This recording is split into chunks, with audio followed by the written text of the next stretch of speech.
Hey everybody, it's Ron from Pick Dawgz. This is Ron's Rundown. We're going to go over the MLB games scheduled for Tuesday, August 13th, 2024. Now, if you like what you see, make sure to give this video a big thumbs up and subscribe to our channel. Don't forget to put your baseball picks in the comments section below. And if you're looking for my best bets, including my daily rundown best bet in the MLB, you can find those at the premium picks tab at pickdawgz.com. There's also a link in the description.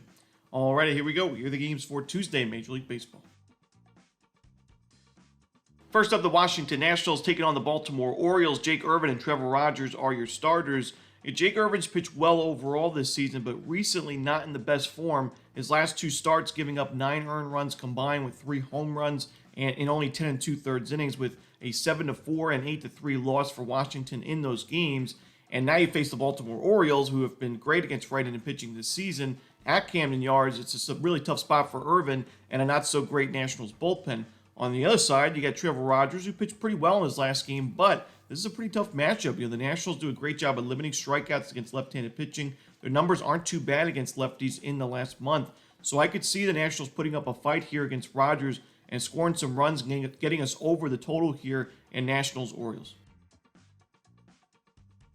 Next up, the Chicago Cubs taking on the Cleveland Guardians. Javier Assad and Matthew Boyd are the starters. Of course, Matthew Boyd making his season debut and Guardians debut in this game.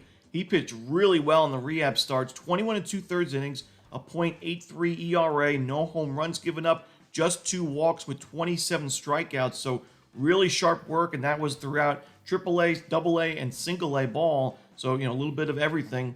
I think he pitches well in this game. Javier Assad's also pitched well this season. Doesn't usually go too deep into ball games. The expected numbers aren't the best. So I think Cleveland's going to win this one. I'd lean towards the under as well, but give me the Guardians on the money line and run line at home. Next up, the Miami Marlins taking on the Philadelphia Phillies. We're going to see Valente Beozo and Taijuan Walker as the starters. Walker hasn't pitched at the major league level since June 21st. He really hasn't put together a great season, a 5.6 ERA. I think the value lies with the Marlins in this one. Beozo has been decent, 3.05 ERA, right around a strikeout per inning. His last game against Cincinnati, not an easy matchup. The Reds have been hitting righties really well. He went 5 2/3, a shutout ball. He only had 4 strikeouts, but no home runs given up, and he's only given up 2 so far in 20 2/3 innings, so not too shabby. The Phillies, they've been not great against right-handed pitching, honestly, in the last 30 days. So I'm going to go with the Marlins here, plus the 1.5 and on the money line. Next to the Seattle Mariners and the Detroit Tigers, we've got George Kirby and Tarek Skubal. This is a rematch between these two teams and these two starting pitchers. On August 7th, there was a 6-2 win for Detroit. Skubal went 7 innings, a 2-run ball with 9 strikeouts, but he did give up a home run to make it 3 straight games, giving up at least 1 bomb. George Kirby, on the other side, went 5 innings, a 3-run ball, 2 home runs given up with 7 strikeouts. Definitely wasn't his best start, not his worst either. To me, when you look at this matchup, I think the Mariners can get the revenge here. Kirby's still been a great starting pitching option, just as Skubal has been on the other side, but the difference is the Mariners have hit lefties really well in the last month.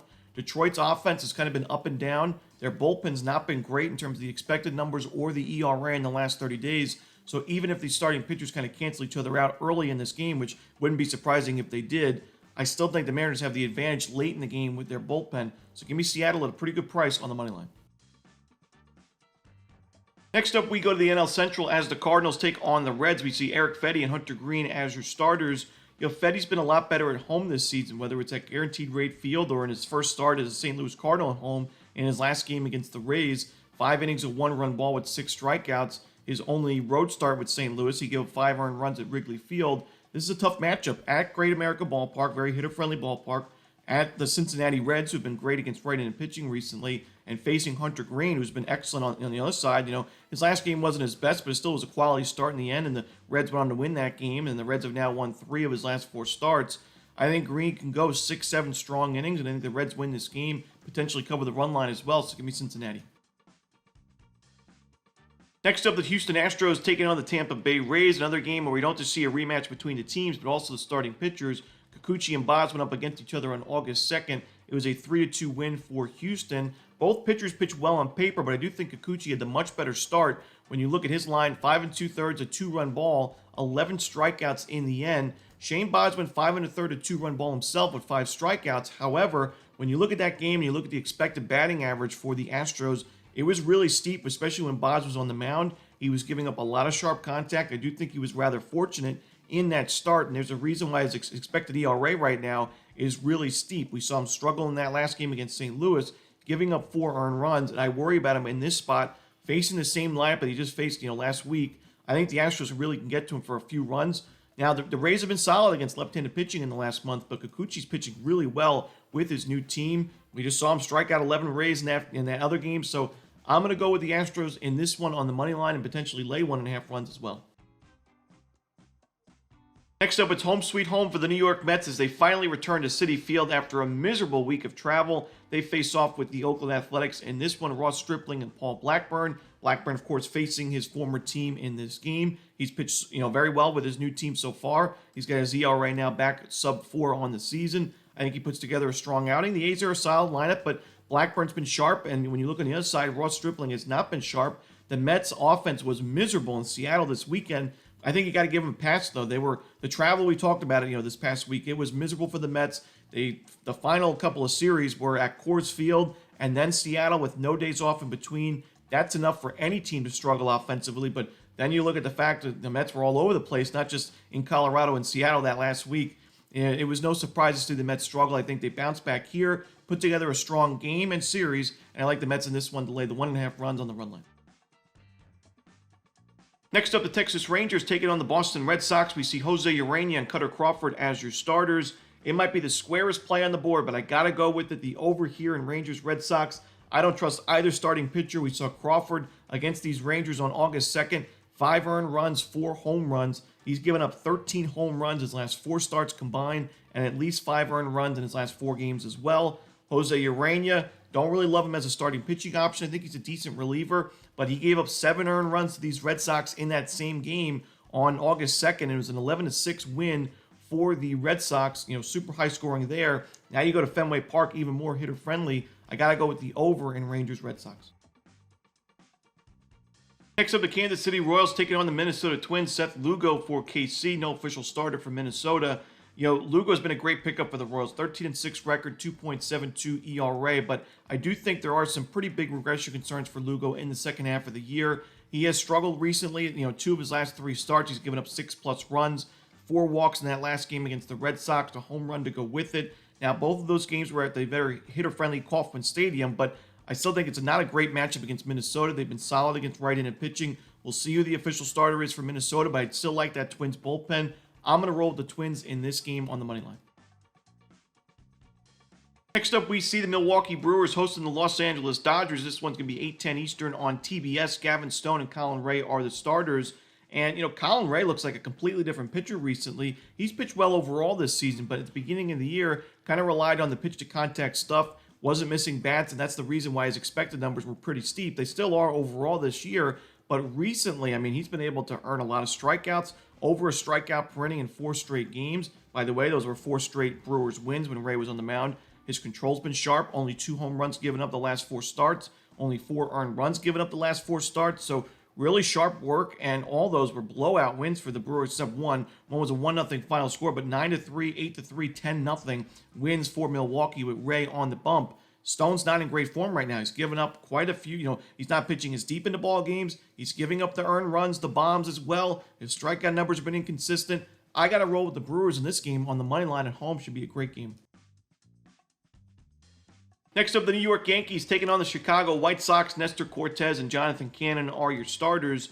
This is a game where I'd rather just take the under and basically stay away from it than anything else, because Nestor Cortez has definitely struggled, but the White Sox have been miserable against left-handed pitching in the last month. So this, if there was a spot for Cortez to have a strong bounce-back outing, this would be the one.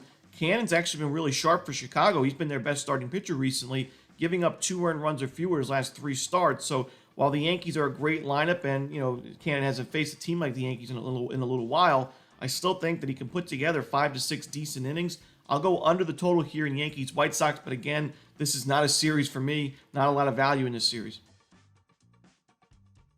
Next up, the Toronto Blue Jays taking on the Los Angeles Angels. Kevin Gausman and Carson Fulmer are your starters. I'm going to roll with the Blue Jays in this one. Gausman, the Blue Jays have won his last 5 starts and 6 of his last 7, and they've taken down some tough teams along the way. The Yankees, the Orioles, the Rangers, the Giants. So I think that Gausman can be, strong enough here against an Angels team that's been miserable against right-handed pitching in the last month. Fulmer, he doesn't really pitch too deep into ball games. We saw 6 innings, a couple starts to go against the Rockies, but if we see too much Angels bullpen in this game, I think the Blue Jays will be able to get to it. I think the Blue Jays win this game for Gauze, but I'm going to go with the Blue Jays on the run line. Next up, we see the Colorado Rockies taking on the Arizona Diamondbacks. We're going to see Austin Gomber and Eduardo Rodriguez as the starters. Because the Rockies are on the road and they're a big-time underdog in this game, their team total is set pretty low in this one. But I think there's value on the over for the Rockies team total because when you look at Rodriguez, we know he didn't make any rehab starts, so his first start of the season was at the major league level. And while it was a good outing on paper, just 1 out shy of a quality start, he gave up 2 home runs, a couple of walks, and a lot of sharp contact in that game. It was only 1 strikeout. The expected batting average for Cleveland when he was on the mound was pretty steep, and I think Rodriguez was rather fortunate in that game that it was only 3 runs given up. I think the Rockies can get to him. Now, Colorado's not been great against lefties in the last month in terms of OPS or their strikeout rate, but they are 11th in isolated power in the last 30 days against lefties. I think they can find a home run or 2 early in this game and get us over their team total in the full game. So give me Colorado team total over in the full game. Next up, we see the Pittsburgh Pirates taking on the San Diego Padres. Luis Ortiz and Michael King are the projected starters. These two teams played in a really exciting series last week at PNC Park. The first game was a blowout for San Diego, but the next 2 were really exciting. The first one went to extra innings, a back-and-forth game. The next one was a game where San Diego led, I think, 4-0 early. The Pirates were able to tie the game, take the lead, and then San Diego was able to take back the lead and find the win in the end. But in this game, I do think that Michael King bounces back from his not-so-great start against Pittsburgh. I still think he's a really good option in what's a really good rotation right now in baseball. I think King, while he's not been amazing at Petco Park, I think he's the better option in this game. I think the Padres have the better lineup and the better bullpen. So give me San Diego in this one on the run line, and a game where I think San Diego takes control early. Next up, the Atlanta Braves taking on the San Francisco Giants. Charlie Morton and Kyle Harrison are your starters. I'm going to roll the Giants in this one. Harrison's pitched well at Oracle Park this year. Sub-4 ERA, 3-1 record. The Braves have not been the best against lefties in terms of their OPS and strikeout rate. Morton's been inconsistent. We saw 8 earned runs and 4 home runs given up in that last game. He's kind of been all over the place recently, and I think the Giants can get to him for a few runs. Give me San Francisco in this game on the money line to end the night. And that's it. Those are the games for Tuesday in baseball. Hope you enjoyed this video. If you did, don't forget to hit that like button and subscribe. Put those baseball picks in the comment section below. And again, if you're looking for my best bets, you can find those at Pick Dawgz Premium. As always, this is Ron Romanelli. Good luck.